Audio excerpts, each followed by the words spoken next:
this is Major Gaurav Arya and you're watching the Chanakya Dialogues English. Like, subscribe, and don't forget to press the bell icon. And hey, we have our mobile phone out. If you're using Android or iPhone, go to the App Store, go to the Google Play Store and download our app. Read the best articles by the finest minds in India. Also watch our videos there. Jai Hind. A lot has been said about President Joe Biden's directive to the intelligence community of America. Find out what or who is behind the Wuhan virus crisis. Did the virus come out of a lab or did it come out of a wet market? Is it a bioweapon or was it an accident? We're going to discuss this with Sushant Sareen today. He needs no introduction. Is a well-known name and face in the strategic community in India. He discusses strategic affairs on various television platforms and also writes for the Observer Research Foundation, where he's a senior fellow. Sushant Sareen, a very warm welcome to our show. Thanks for having me, Gaurav. Yeah. So, Sushant, Joe Biden says 90 days. He tells his intelligence czars 90 days, bring me the data on my table. Now, do you think this is going to give rise to a conflict between the US and China? Because this is very obvious. The president of the United States saying 90 days. No, I think that is the trajectory in which things are moving. Look, I'm not an expert. I'm not a virologist. I think there are just too many virologists in this country without any qualification. Biologists, virologists, epidemiologists. I profess to be none of those. So my knowledge of science ended in class 10. That was the last time I studied biology. So unlike many other journalists and others who pretend to be all of these things, I am not. So I can't comment upon the scientific evidence or the lack of it. It's beyond my competence. What is important for me is the strategic side of the moves which are being made. Look, the first thing is that biological warfare is not something which is, extraterrestrial in a manner of speaking. It is something which has been there in the past. It is something on which countries keep working on. It might have been banned. It might not be something which anybody will ever acknowledge. But the fact that countries work on these things, either to weaponize, viruses or biological warfare, or to protect yourself, defend yourself from any such attack, So that part is very much there.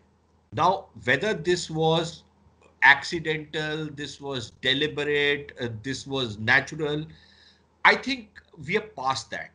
The kind of posturing which is happening suggests to me that this is something which the Americans are now going to use to beat the Chinese with. And for very right reasons. Look, even if it was the natural virus, okay, my point is a very simple one. That the way the Chinese lied, they tried to hide things, led to this damn virus affecting the entire world. Millions of lives have been lost. Billions of people have their livelihoods have suffered. Trillions of dollars of losses have been incurred. It's crazy what the Chinese have wrought upon this world by their simple lies and not telling the world what was happening. So even if this was a natural virus, I think China must be made to pay a price. But if scientific evidence, I don't know what kind of scientific evidence, as of now, the circumstantial evidence all suggests, raises serious questions about, the fact, in fact, that this was a natural virus. In fact, all the circumstantial evidence seems to suggest that this was either an accidental leak or it was a deliberate thing. So, but from my point of view, what is important is that the way the Americans are now going about it and the kind of mood which is developing suggests to me that this is the new quote unquote weapons of mass destruction excuse to fix the Chinese. There were already indications of a kind of a conflict, if you will. Perhaps conflict is not the right word, but a contestation was certainly there. But confrontation was also a word which we can use, which was developing between the Americans and the Chinese. Until now, it was mostly about trade issues. Then the Americans brought in some human rights issues. But the moment you talk about this virus, which has affected virtually every country in the world, devastated countries, it's an emotional issue. It is an issue on which you can rally people behind you. It's an issue with which every country identifies. China's predatory trade practices, China's debt trap diplomacy, perhaps does not strike the same kind of resonance as China's involvement in developing a virus, unleashing it on the rest of the world, and devastating the world. I think that has far greater resonance. You can develop greater support against China on that basis. This is my way of looking at it. So I suspect that this is part of the climate that is being built to fix China. Part of the strategic contestation in which the Americans have identified China as the evil ogre, quite rightly, I might say so, which has to be confronted. And I think this is part of that strategy. And why I say that, why I call the weapons of mass destruction narrative, because we saw this 20 years back in Iraq.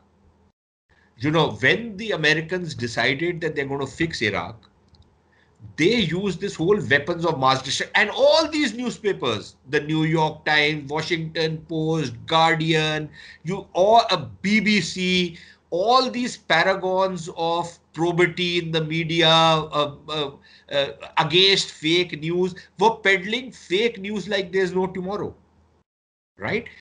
They practice what Arun Shourie used to call swallow and vomit journalism. Any handout which was given to them, they wove this whole narrative around it to say that Saddam Hussein was the greatest evil in the world. They went in, they got the reason for a war, they went in, and finally they continued to looking for weapons of mass destruction. They couldn't find it. But they achieved whatever purpose they had. That it backfired in the end is another matter. So at one level, I certainly see a similar narrative play out in the case of China. So for me, I think it's the strategic aspect of what is happening, which is far more important than whether or not China was actually involved or not involved. That is, in a sense, going to go into the background in the face of the new strategic challenges that are likely to come up. Absolutely. Now, Sushant, there are certain data points that neither you, I, the Chinese, or the Americans, they don't dispute. For example, 3.5 million people have died, and the virus originated from inside China. Now, the Chinese contest that. Yeah, the Chinese have recently started saying that, no, the Americans did this, and then it came here and all that sort of thing. But it started off, as far as the world is concerned, the Wuhan virus is the Wuhan virus, and it started off from there. Now, obviously, the Chinese contested. But what I'm trying to say is that, do you also think that, with rise in Chinese power, this emotional issue, as you put it, and very rightly so, this emotional issue is also a tool for America to bring itself back to pole position in the world? Because if it is not able to protect, let us say, quote unquote, if it's not capable of being the policeman of the world and not, again, quote unquote, deliver justice to those 3.5 million souls who have lost their lives, then what good is America as a global superpower? Is that the thinking also? Exactly. But Gaurav, that is the $1 million or $1 billion or $1 trillion question now, right? The thing is that it is very clear that the strategic contestation is coming, right? The conflict, the confrontation, the contestation, all of it is coming. We are staring at it. Whether that leads to economic decoupling, I think, is also likely to happen, because in some ways it has already started. The important question is that while what is happening, we don't know what the Americans propose to do about it. Supposing they establish this fact that yes, the Chinese were responsible, right? the question that you ask is the question to be asked at that point of time, that how do you propose to penalize them, punish them for what they have done? And on that, I think you still see a lot of hemming and hawing in the Americans. If you look at the latest reports coming out of the US, and top officials being quoted in those reports, there is this thing that, look, we just need this for scientific evidence to figure out how this happened. They are denying that it has anything to do with, some kind of a larger strategic framework in which this thing is happening. So my point is that supposing you establish it tomorrow, as is quite possible, that the Chinese were responsible, then what are you going to do about it? If you do nothing, basically you've lost this war. But if you want to do something, what do you want to do about it? And on that, there is as yet no real clarity. And for me as an Indian, what is extremely important is to know that, look, if this is the direction in which things are likely to move, how do I protect myself? Number one. Number two, how do I enhance my own national interests? How do I play this in a way that not only do I protect myself, but I also increase my national interest? And then the problem, as far as India is concerned, is that I've seen no real clarity of thought, even on defining what India's national interest is. How are we defining it? How are we proposing to, until and unless we've defined it in clear terms, what are we going to be protecting and what are we going to be increasing? We don't know that, right? You might have one set of views, I might have another, the government might have another, but there is no real national definition of how, apart from the homilies which we pay, the typical cliches that we use about national interest. For example, we say, and that's the most ridiculous part, a strong, stable, prosperous Pakistan is in India's national interest. Now, if this is how you define national interest, then God help this country, right? All right. So that's what I mean. Get out of those cliches, be clear cut and be cold, calculated, and define your national interest. And then figure out a policy on how you propose to defend it, protect it, enhance it. Sure. You spoke about economic decoupling. As far as the United States is concerned, we saw a small flavor of that in India when we decided to ban those apps, 200 odd apps and more. And there is a popular sentiment in India against Chinese goods, but it has not translated into loss of business for China because the trade volumes are going up. And the proof of the pudding, as they say, is in the eating. So there it is in front of you. While there may be sentiment, it's not translating into loss of business for China. How do you think India can take forward this economic decoupling as far as India and China are concerned? They have their factories inside India and they're manufacturing day in and day out, and Indians are happily buying Chinese mobile phones and everything from Diwali lights to whatever have you. I mean, they're manufacturing everything in India. So where do you see it going, Sushant? See, that is why decoupling is becoming so both important and difficult. The point is that you can't say that I'm going to decouple and then tell people, "Acha yaar, fend for yourself." That's not the way it works. You have to create those alternatives.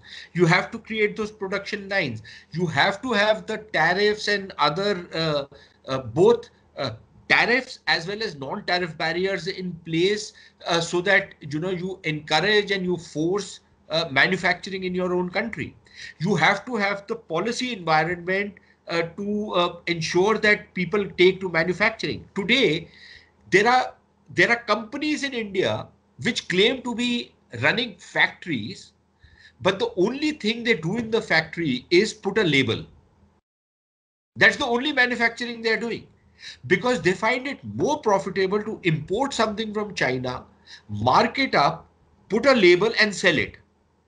I don't want to take the names of companies, but I don't blame them, because we have created an economic structure in which we have ensured that that is a far more profitable exercise than to make in India. We keep talking about make in India, but what are we doing about make in India? Right? You still have the inspector Raj. Do you know a colleague of mine, and sometimes you should get him on your program and to talk about it, was telling me that there are 26,000 compliances that a reasonably big business has to do in a year. Can you imagine this? 26,000 compliances. अब वो compliance करेगा or will he do business? It's madness the way we are running things. You know, then the tyranny of the inspector, that until and unless you've kept a spittoon in your office, now this might have been okay in 1940, yeah. I don't know the exact nitty gritty of it, but for example, if you have a spittoon, a condition for having a spittoon in, say, the Microsoft office in India, you think Microsoft is going to employ somebody who's going to use a bloody spittoon? You know, so this kind of madness, it's crazy, the kind of compliance structures we have. It needs to be, you need to rid the entrepreneurial class of the tyranny of the inspector. You have to end this concept of rent seeking by the babu. Unless and until you are going to do this, why the hell would anybody want to come and set up shop in India?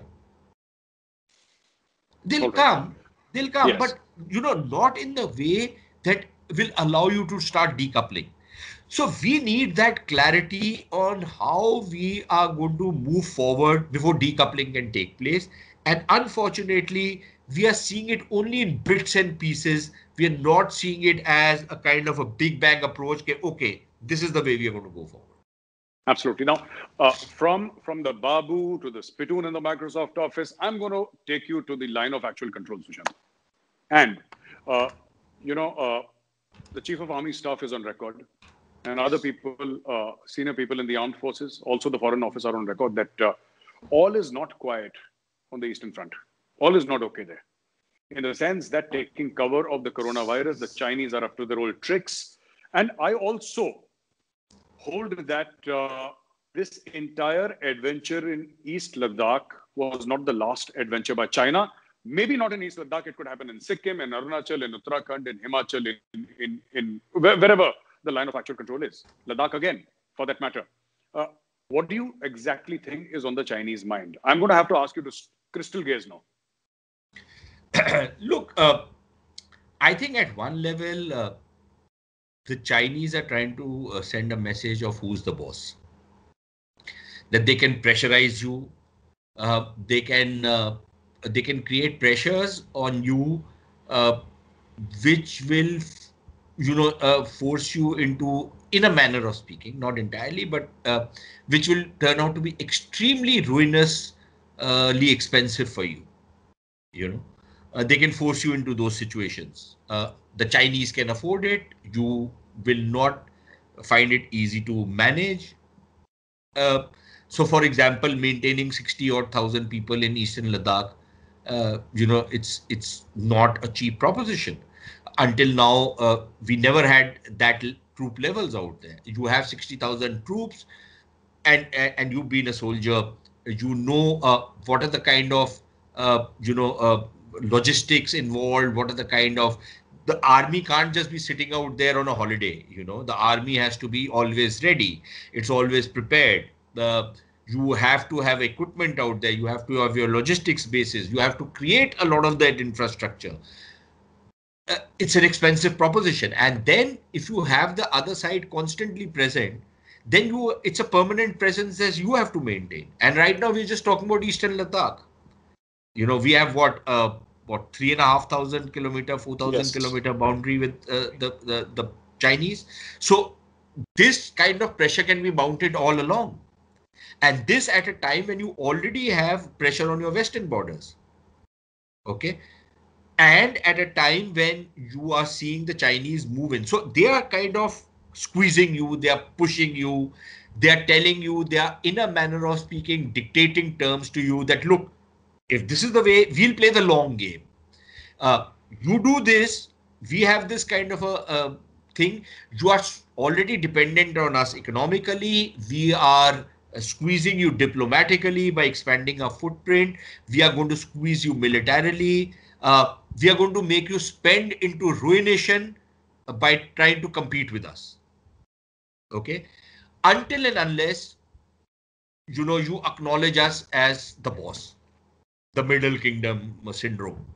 So I think one is that particular thing, and it is in that context that they're trying to tell us that they are the boss. We are somebody just on the side.